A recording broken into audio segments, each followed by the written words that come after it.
கல்யாண இன்விடேஷன் வந்தாலே என்ன சாப்பாடுன்னு தான் முதல்ல பார்ப்போம். அதுலயே முக்கியமா கல்யாண வீட்டு சாம்பார் தனி ருசி தான். அந்த சாம்பார் எப்படி செய்றதுன்னு பார்ப்போமா?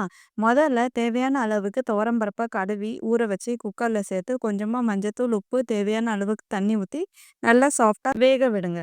இப்போ ஒரு பேன்ல சாம்பார் மசாலா செய்வோம். இதுக்கு 1 ஸ்பூன் உளுத்தம் பருப்பு, 1/2 ஸ்பூன் வெந்தயம், 1/2 ஸ்பூன் ஜீரகம், 1 ஸ்பூன் மல்லி, 1 ஸ்பூன் கடலைப்பருப்பு, 3 காஞ்ச மிளகாய், தேங்காய், கருவேப்பிலை எல்லாம் சேர்த்து நல்லா ட்ரை ரோஸ்ட் பண்ணி எடுங்க. சூடு ஆறட்டும். அடுத்து கடாயில கொஞ்சமா எண்ணெய் சேர்த்து கடுகு, சீரகம், வெந்தயம், உளுத்தம் பருப்பு, கருவேப்பிலை, சின்ன வெங்காயம், தக்காளி, காயில கத்திரிக்காய், முருங்கைக்காய், பூசணிக்காய், பீன்ஸ், கேரட், உருளைக்கிழங்கு, 2 துண்டு மாங்காய், கொஞ்சமா உப்பு போட்டு நல்லா வேக விடுங்க.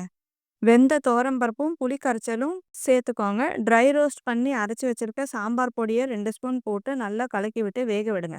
10 நிமிஷம் வெந்ததுக்கப்புறம் சுட சுட சாதம் இந்த சாம்பார் ஊற்றி சாப்பிட்டா அப்படியே கல்யாண வீட்டு சாம்பார் சாப்பிட்ட மாதிரியே இருக்கும்.